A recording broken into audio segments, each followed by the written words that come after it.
Here is one of a series of talks by spiritual leader Lola McDowell Lee, spanning 2 decades from the early 70s through the 90s. Lola was a Zen Roshi, whose Rinzai lineage included Dr. Henry Plutov and renowned Zen master Shigetsu Sasaki. Lola was a religious scholar as well as an ordained Christian minister. While the talks are focused mainly on Zen and Buddhism, Lola drew on many spiritual traditions, including those of Jesus, Plato, Lao Tzu, the Hindu Vedas, Meister Eckhart, and Gurdjieff.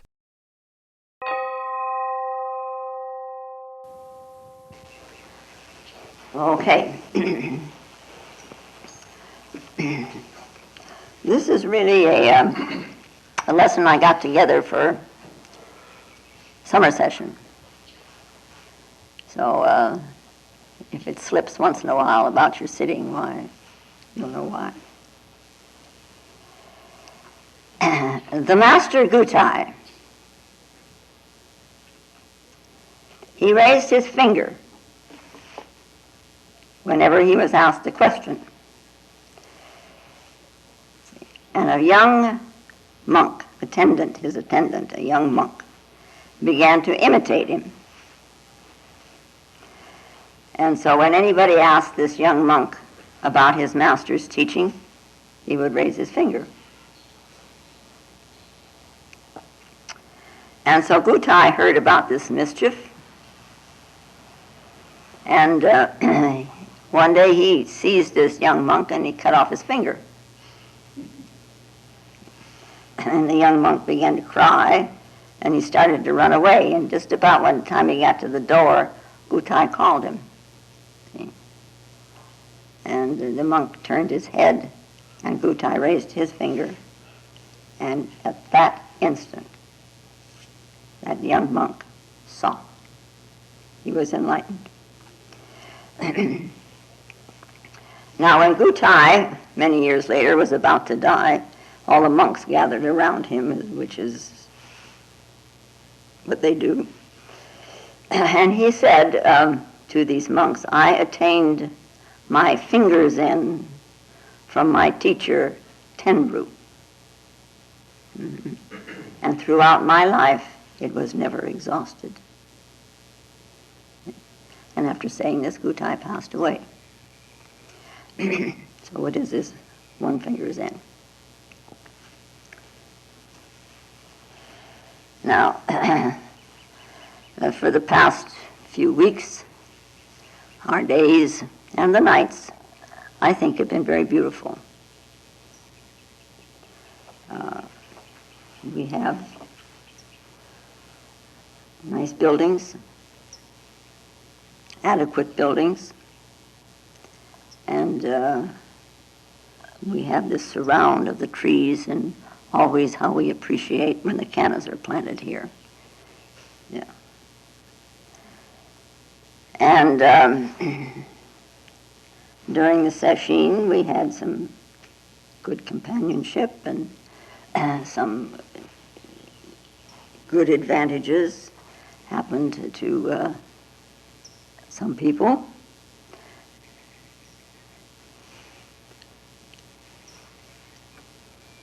Mm-hmm. And then also, I understand, we had good food, more or less. Tokidoki, now and then, sometimes. So, now, once in a while, we should think about the Tenzo's efforts. And the Tenzo is the position of whomever is in charge of the kitchen activities. And as a general rule, it is a monk who has had much training, who is what we would say well-seasoned. Tenzo. Huh? Now, as I understand it, there are 6 major positions or stations. And one of the most important of these positions is, of course, this Tenzo, which would be roughly translated as the head cook. but that would be a very poor translation.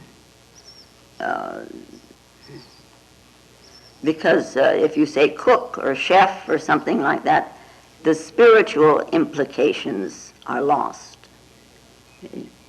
Tenzo, ten means heaven. Ten. So there was a spiritual thing to it all. Also, if you say cook, it doesn't say anything about the discipline which that particular monk, now as Tenzo, has come through in order to be Tenzo. And there are many stories of monks very busy on their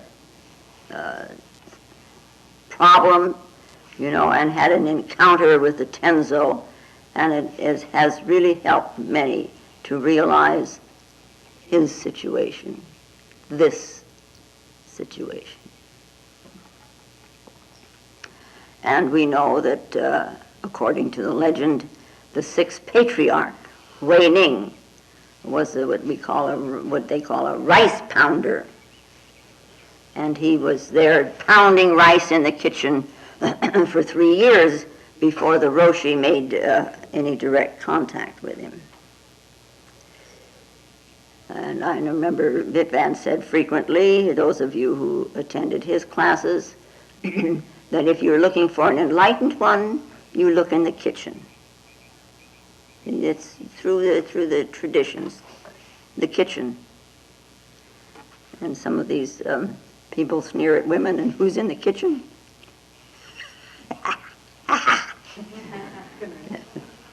Get back at them somehow. Why not? Why not? And in the Soto Zen, Rinzai Zen and Soto Zen. Soto Zen, there are the stories of Dogen Zenji, and one of which is about his visit to China. He went to China to find out really what this Chan thing was all about. I mean, he had been interested in it, and he taught it and so on, but he wanted to know from the horse's mouth, as it were.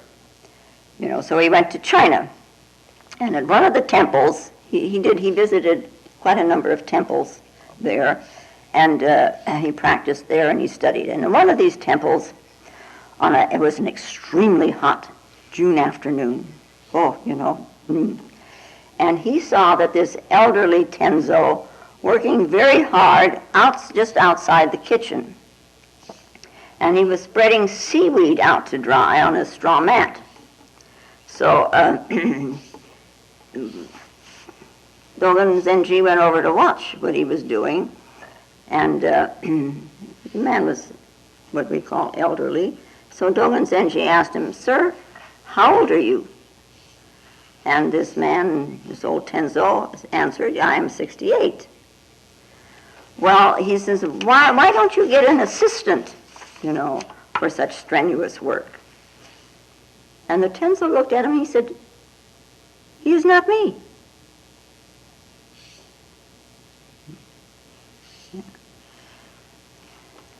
Well, says Dogen Zenji, maybe you are too serious.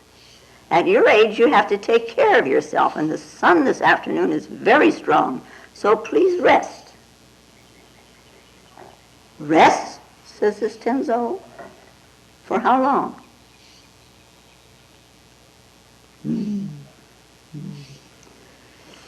See, in Zen, there are these statements. If not me, who?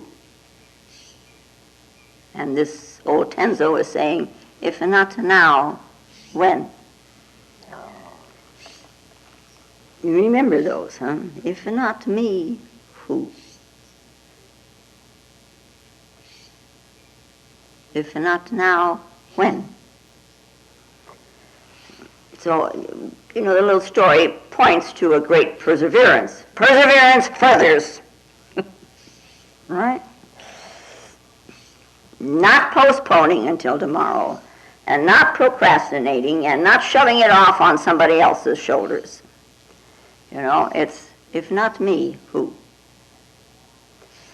And, I've been through it myself, so I know we get home and we're supposed to, comes a time we're supposed to sit and we say to ourselves, I really am tired tonight. I don't feel as good as I should feel or as good as I could feel. Who's going to know whether or not I sit? I sit at the Zendo and I think that's sufficient.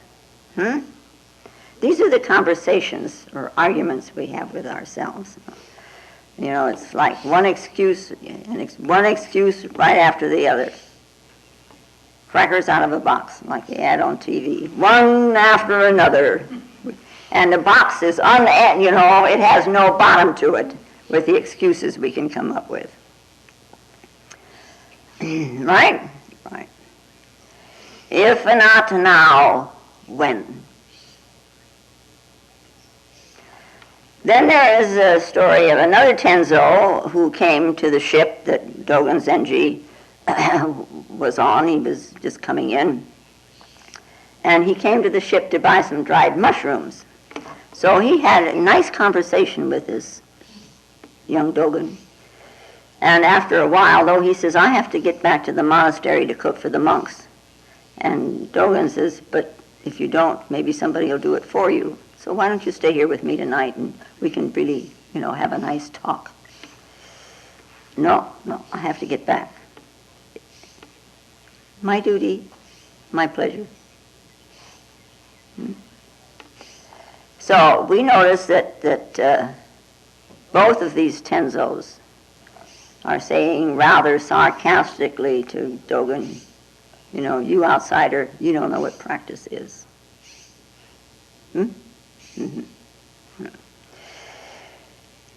Now, in repeating these little stories, I do realize that they mean different things to different people.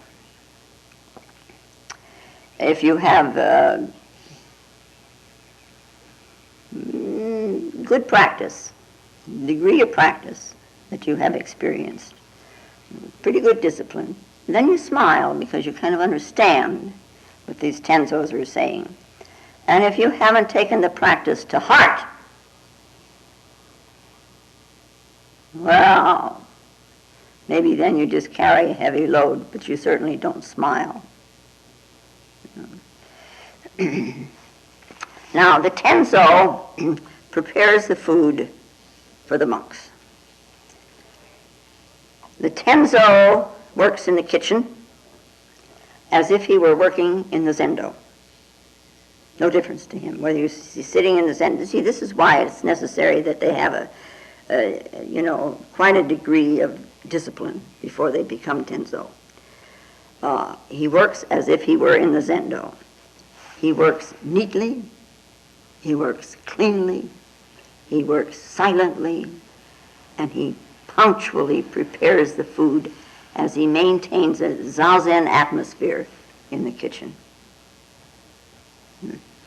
He wastes nothing. Not water, not electricity, not wood, not the use of the utensils, not time, and certainly not his energy. His energy is not wasted on idle chatter, which very often turns out to be squibbles and squabbles. You don't squibble and squabble if you're in silence, right? Now, if the Tenzo is good at his position, then the whole sesshin goes very well. If he's sloppy, then it becomes very difficult for the monks to continue. He works behind closed doors so that he himself is extremely inconspicuous, as should be. We all should be, huh? However, his work, the results of his inconspicuousness is very conspicuous. See, it is tremendously influential.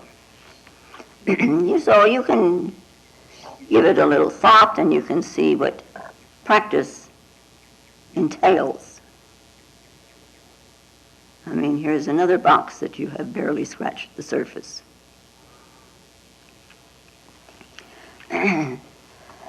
Now, when we sit for sesshin, during sesshin, and we don't have to do very much, except sit on a mat, keep your spine straight, and breathe. Big deal. That's what you do, Or you sit on a chair and you keep your spine straight and you breathe. What's so difficult? And now and then you get up and walk, or you get up and run, and then you sit some more. And then after a while you walk to the other building to get something to eat. And so the day goes by, right? Etc., etc. Yeah. Everything else is done for you.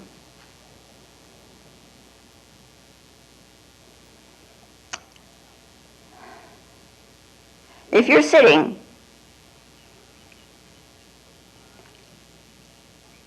daydreaming, cooking up some fancy situations in your minds, even then, 12 o'clock rolls around, and you will be given some food. You don't have to go prepare your own. But supposing in the midst of preparing your food, this Tenzo begins to dream up some wild fancies of his own. You know what? Everybody complains. The cream of wheat is cooked too long. Huh?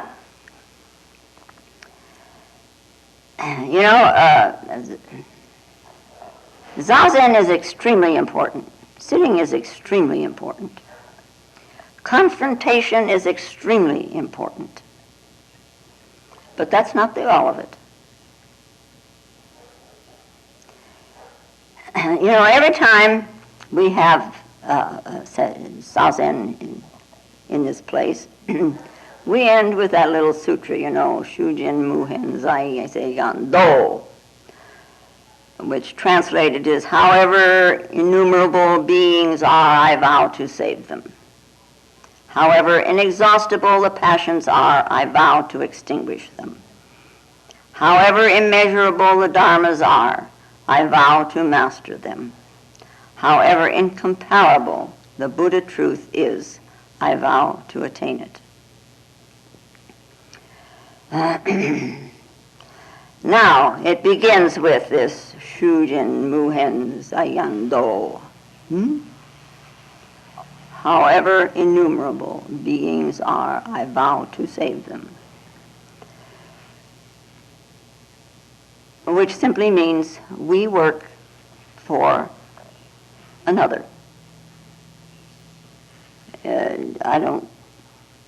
They use the word in religion usually to be of service to another. Because if you are being serving another, you are serving higher power. To be of service. The Bhakti Yoga of the Vedanta. To be of service. Now, and there's a story to illustrate this about a young man who came to stay at a monastery for a while, and he was a lay student, like we are. He was not a monk. He was a lay student, but he'd done a lot of sitting. Now, most of the monks were away. It was the interim period. They do 3 months of sitting, and then they have a vacation time interim period where they don't do much of anything, and the monks all go home, or they go back to their temples, or they go out and meet their girlfriends, or whatever, So this interim period. So there were not very many monks there. And Tanaka-san, this lay student, was asked if he would like to be Tenzo while he was staying there. He had asked to participate in the monastery life, and so that he could really become immersed in it for a couple of months. So asking him, and his answer was, oh yes. So he took up the cooking there. And one day, the Roshi came to the kitchen and said, hello, Tanaka-san. Ikage desu ka? How are you? Oh, genki desu. I'm fine. Thank you. Do you enjoy being Tenzo? Asked the Roshi. Oh, yes, I do. But, said the Roshi, why are you doing this? I am doing this for all the monks and all the sentient beings. At which the Roshi left the kitchen. See, and a few days later, this Roshi comes again. Hello, Tanaka-san, how are you? Oh, I'm fine, thank you, Roshi. Do you enjoy being Tenzo? Oh, yes, I do. Why are you doing this? Well, I cook for all the monks and all the sentient beings. So the Roshi, and very silently, leaves the kitchen. And a few days later, the Roshi again comes to the kitchen. Hello, Tanaka-san, huh? How are you? How is your cooking coming along? Oh, it's getting better and better. Why are you doing all this? For all the monks, shut up! Comes the Roshi, huh? Do not deceive yourself. You are doing this for you. For your practice, for your virtue, and for your understanding.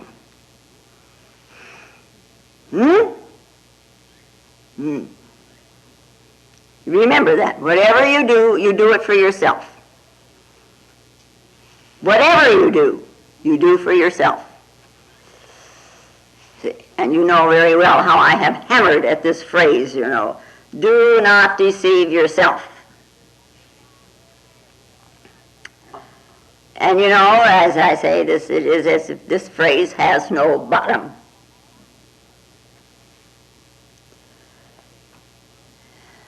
And once in a while, we think, so-and-so was going to take advantage of me, but I outsmarted him. How about the times when you've managed to outsmart yourself? How about the times when you lied to yourself? How you deceive yourself over and over and over and over and over and over and again and again and again and again and again. Continuing ad nauseum, finally, huh? Yeah. This box has no bottom. The deeper you get into yourself, the more you can see how you have deceived yourself. And you must cut it off. Otherwise, what good is all this Zazen doing? Now, we know, or I'm sure we have thought about it somewhere along the line, that all people are basically alike. We have one face, we have two eyes, we have one nose that has two nostrils, we have one mouth and one tongue. Sometimes it's crooked and sometimes it's straight.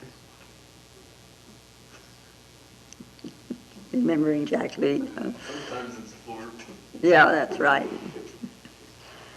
See, sometimes he speaks with forked tongue.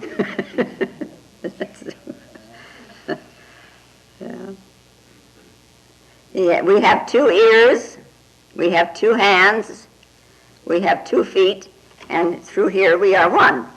The trunk is one. So this way we are all similar, we're all alike. And yet we are so very different. We are amazingly different. We misunderstand each other much more than we realize. You realize what you're talking about when you're talking. And so somebody else talks to you and uses the same words as you would use, and you think you understand.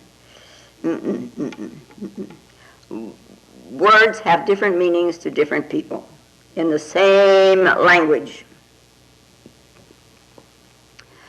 Then, once in a while,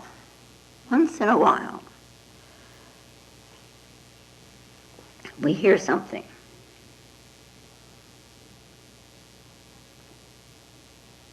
Not necessarily a word, just a hearing something. And suddenly we understand this situation, this matter, this moment. It can be the sound of the rain all of a sudden starting. It can be the sound of a door slamming. It could be some sound that we hear every day. Or it may be a sound that we hear now and then. Or maybe a sound we've never really heard before. But all of a sudden, the sound opens a door. And through that open door, we see what we have never seen before. We see this matter, this situation, this moment, this.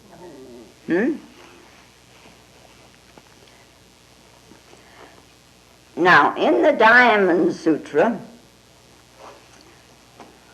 there is a sentence, a phrase, all composite things are like a dream. And I think that's where Soto Zen gets like a dream, like a fantasy. Is it Soto Zen? Shibiyama? Or whatever. All composite things are like a dream. A bubble and a shadow. Like a dewdrop and a flash of lightning. And they are thus to be regarded.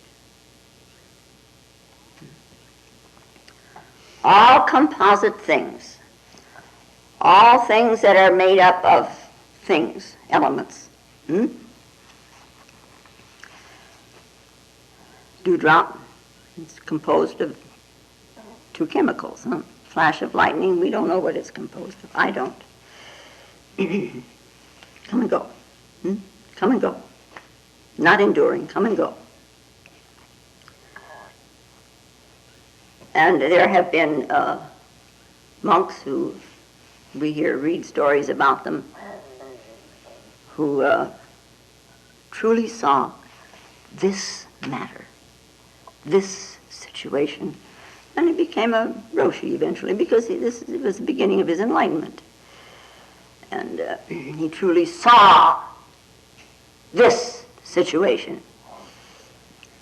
Usually, by and large, we say, understand, so he understands. He heard the sound and understood this situation. But, this matter, this situation, this moment, passeth all understanding. Now I understand. After I have gone beyond, that is, I have transcended understanding, then I can come back and say, oh yeah, I understand. Now I understand.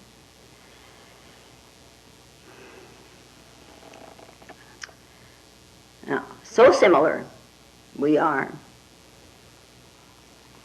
And yet, because we are composites, about which we never think. How many times a day do you stop and think to yourself and ask, oh, I am composed of many elements.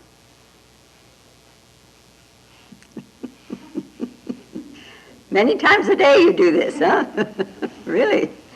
Not to mention naming some of these elements of which I am composed. Our composition, elements brought together in a particular fashion for a moment, for a blink of an eye, and we take it so serious.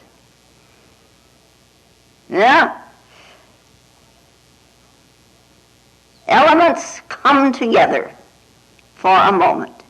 We are thus to be regarded.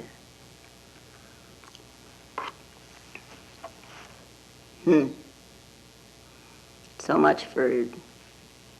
See how you deceive yourself? You never think of it. Just me. Here we are, group of people. Similar. And during that week of sesshin, we ate the same food, sit in the same building, we had the same kinds of pain, be it a pain in the knee or a pain in the neck or a pain in the back or a pain in the head. Pain is pain.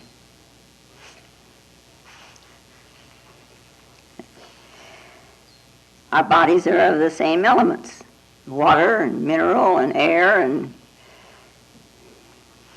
a little bit of this and a little bit of that.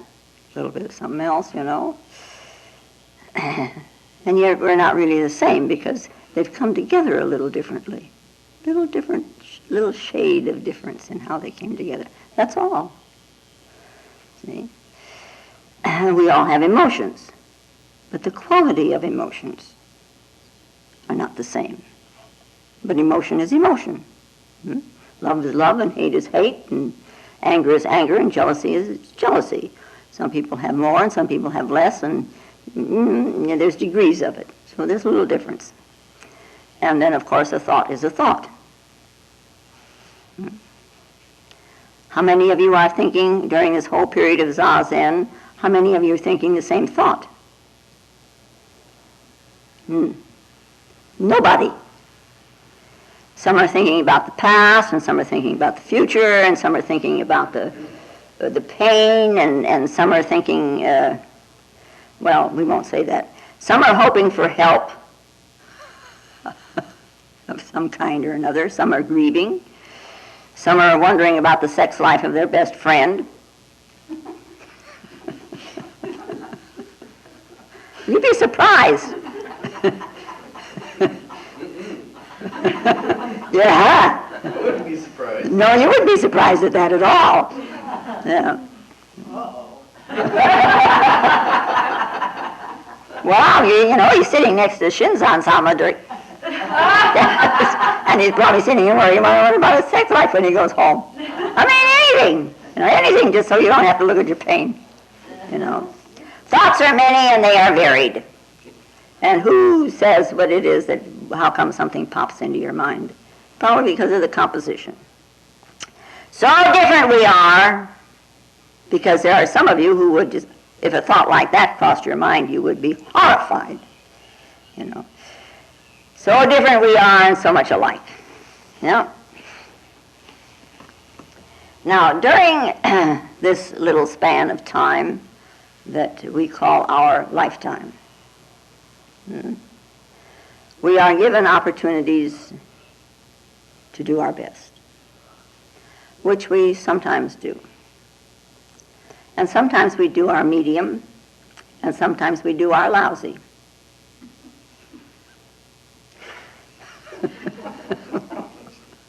Wow! We can invent a new language as we go along. Once in a while, we actually have a rare endeavor. I mean, it's rare. Huh? And we forget. We are our long-time, lifetime project. People run around looking for projects to get involved with, huh? You got it. You are your own project all of the time, for a whole lifetime. Yeah.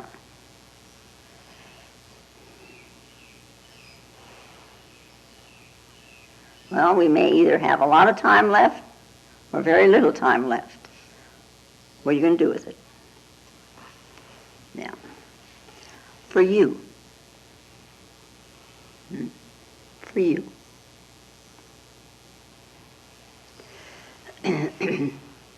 Now we come to this Gutei's finger.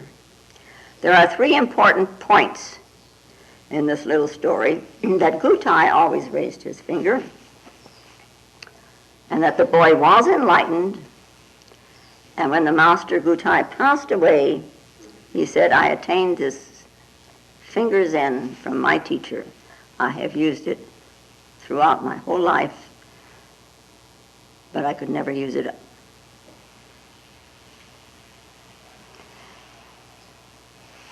Now Gutei, when he was a younger man, he lived in a little hut on a mountain.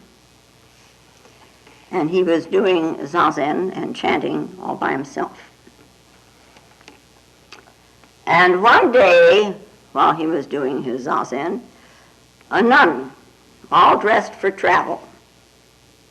She was wearing the bamboo hat, this is in China, bamboo hat, and she was carrying a staff.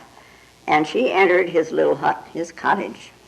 She came in, and she walked around that room 3 times, and then she stopped right in front of him, where he was sitting. And she said to him, "Speak!"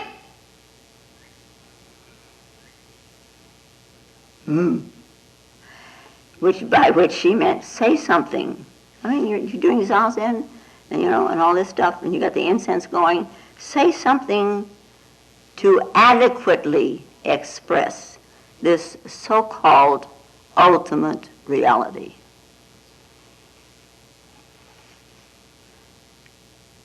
And he looked at her, and she said, "Speak!"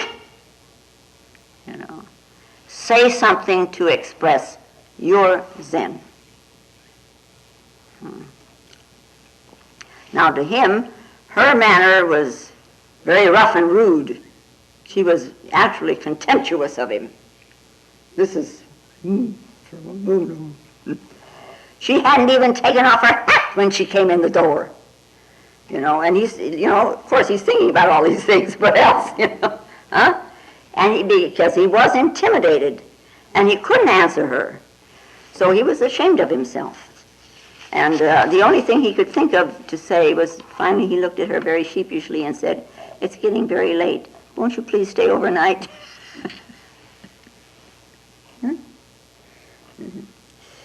And she said to him, "If you speak, I will stay. If not, I will leave."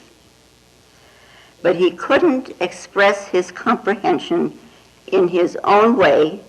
She left. And he was so ashamed of himself that here he had been working, and So he decided he would leave the hut and he would join a monastery to practice zazen.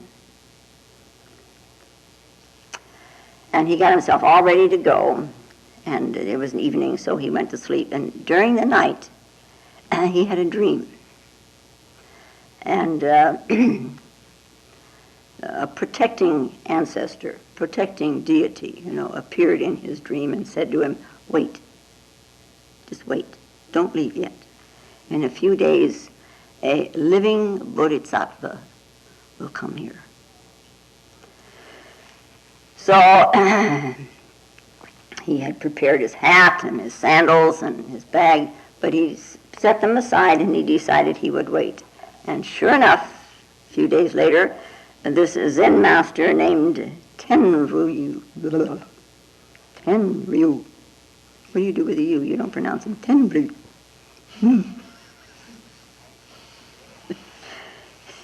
He came.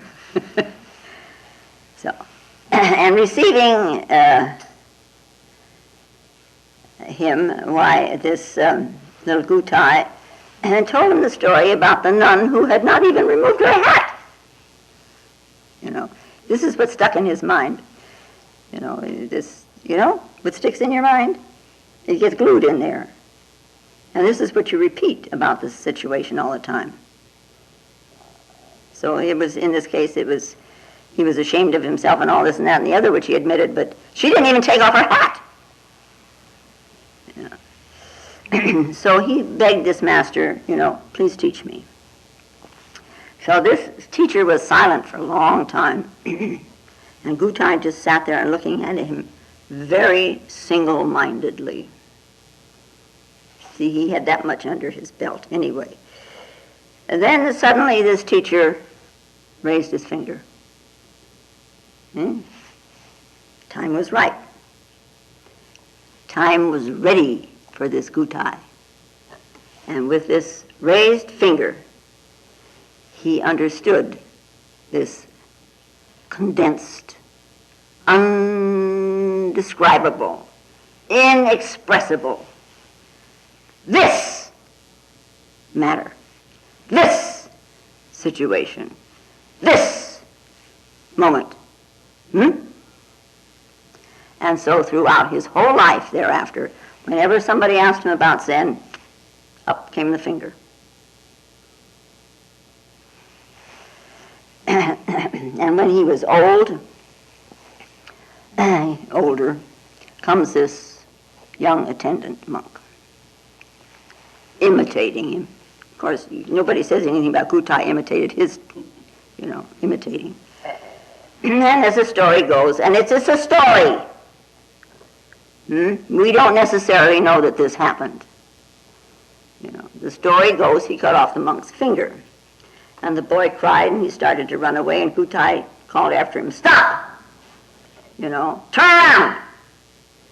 And the young monk turned his head, and Gutei raised his own finger, and of course the boy was going to imitate him.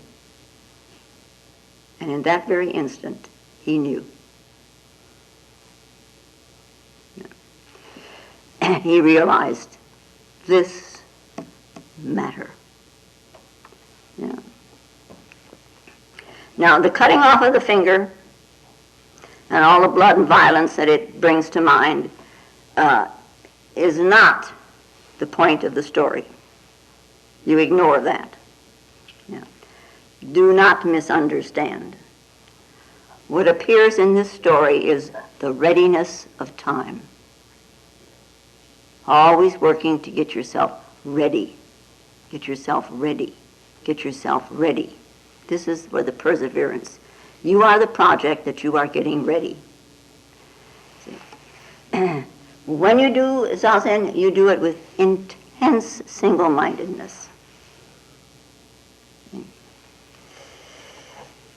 Little by little, then, the dualistic, discriminating state of consciousness disappears.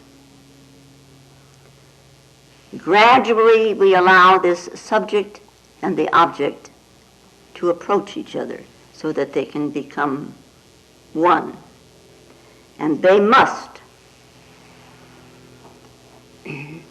Zazen is not a matter of entering into some kind of ecstasy, or as it is called today, some kind of a high. That's not it. It's not. People do misunderstand. Dogen Zenji, in his Song of Meditation, and one of the phrases in it, even those who have practiced it, which is Zazen, even those who have practiced it for just one sitting will see all their evil karma erased.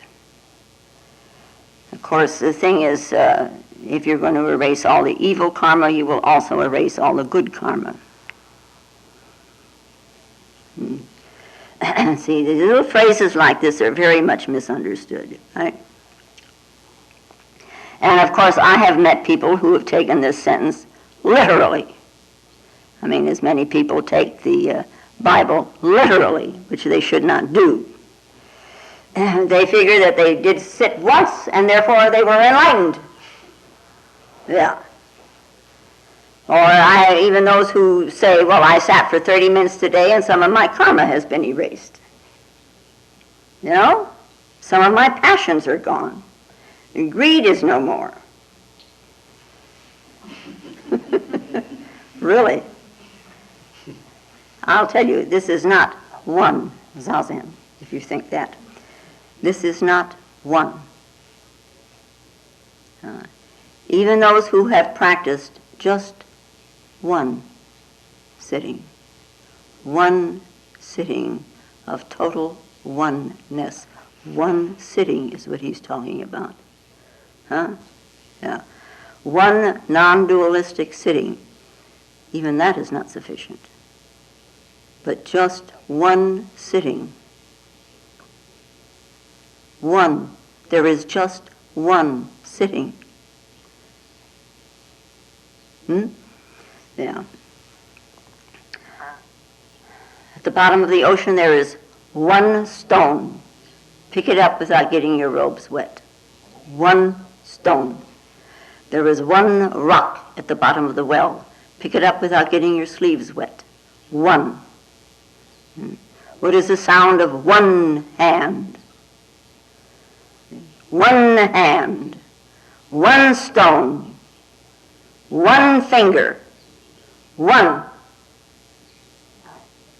Comprendez-vous? Yeah. A flower arrangement can be the gong, the clappers, the taste of food, cleaning, cooking, all. One finger. Is it? Should be.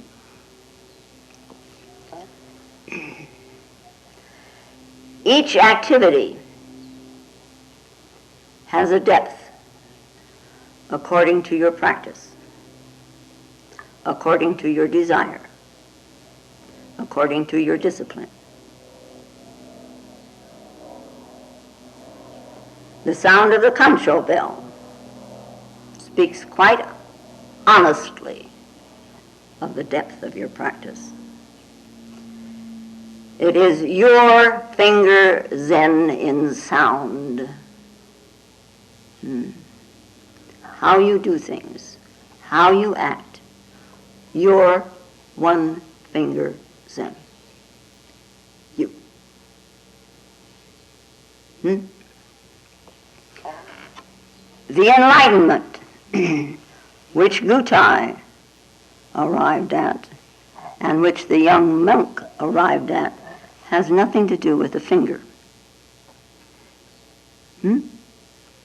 Yeah. The finger points to the moon. Do you look at the finger or do you look at the moon? If you cling to the idea of a finger, then Gutei and Bodhidharma will be so disappointed. The finger is a symbol, like Hyakujo's fox or Joshu's dog. Does the dog have a Buddha nature? Moo. Symbols.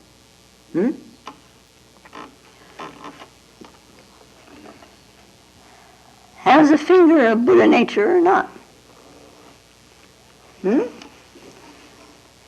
Everything you do, you're eating, you're sleeping, you're speaking, every act, every time you move an arm, every time you move your mind, you are expressing Buddha nature. In your preferences, your choice of color, your choice of sound, all express your Zen. Not my Zen, your Zen. You are always expressing the project, the state of the project.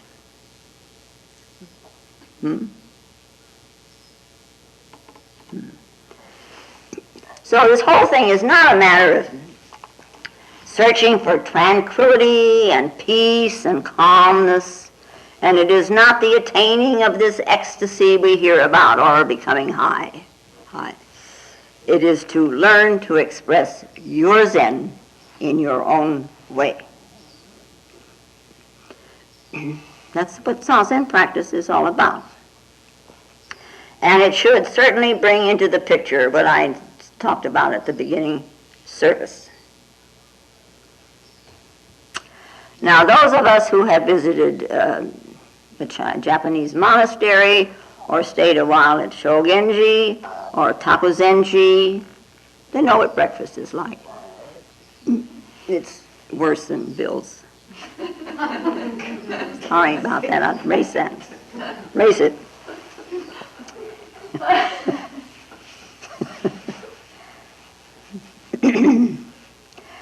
I have been told,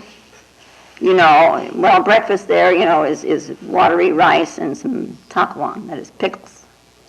The rice is cooked without any salt, so they give you these salty pickles, and every temple monastery type of thing over there, they make their own takuan.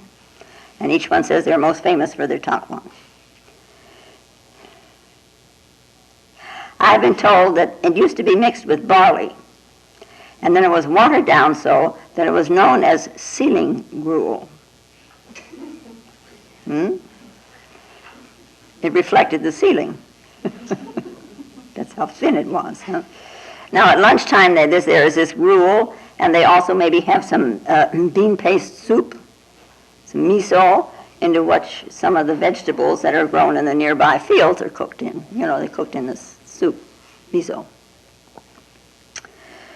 And there was an episode that occurred long time ago about this food.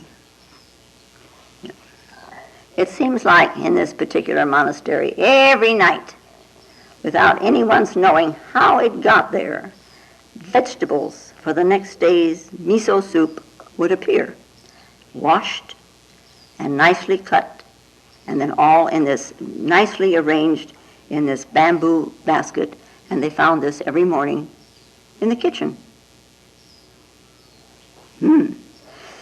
Now, it got to be such a regular thing that the Tenzo and the Roshi began to wonder who it could be. I mean, nice thing to do, huh? And of course, they both came to the conclusion, that it was one of the monks in training. But which one? How to find him? So this Roshi dressed himself up like a monk, as if he were going to go out and practice night zazen in the grounds, what they Shinzan called lonely sitting. And anyway, this Roshi discovered that there was a monk that was going down to the nearby river. This is what he did this evening anyway, this night. And he collected leaves from the local farmers the farmers had discarded these leaves in the process of washing their daikon. See? And this monk this night brought these secretly into the kitchen.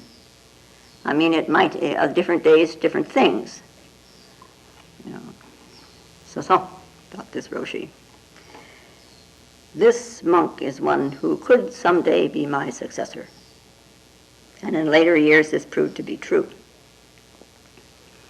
So just to sit on a mat or on a chair with a blank mind and to be satisfied with peace is not enough. It must be accompanied by a development of character as well.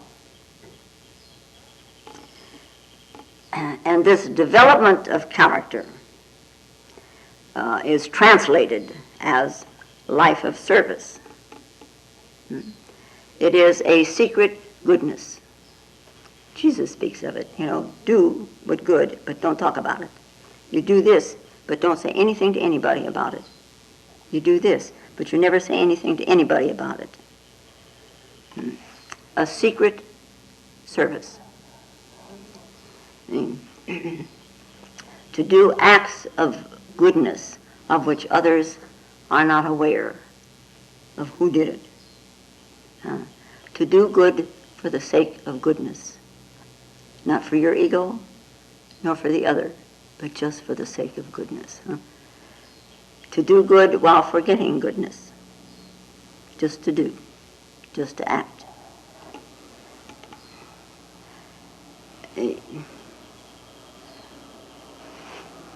Remember that the ones for whom you are doing and you are one. So forget about goodness. And this is the training. So changes come, and changes must come, or you will not emerge from this zazen as you should. You will just come out as you went in. So, you practice knowing one finger Zen, your Zen, expressed your way. You've opened your heart to yourself, you've opened your mind to yourself. And you begin to understand Zen. Yeah. Here we go, folks. He's the one with the teeth. You need teeth when you're sitting.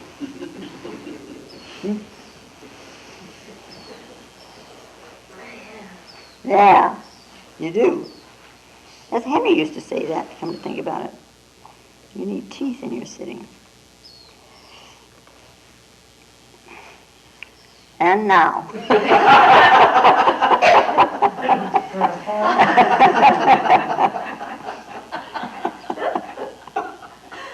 Isn't he darling? Made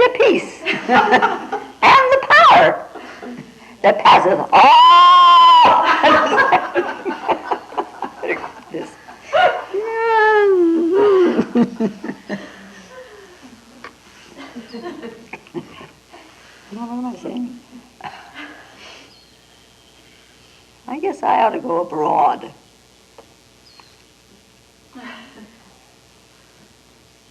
You know what I mean by abroad? And do some hellfire and brimstone. And now, may the peace and the power that passeth all understanding hold us and keep us in the love of the Christed consciousness while we are seemingly separate one from another. And I do thank you very much. This rose has got such a beautiful aroma.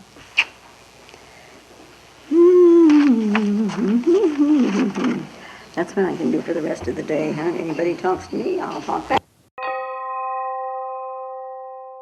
If you find Lola's talks valuable, more will be posted in weeks to come.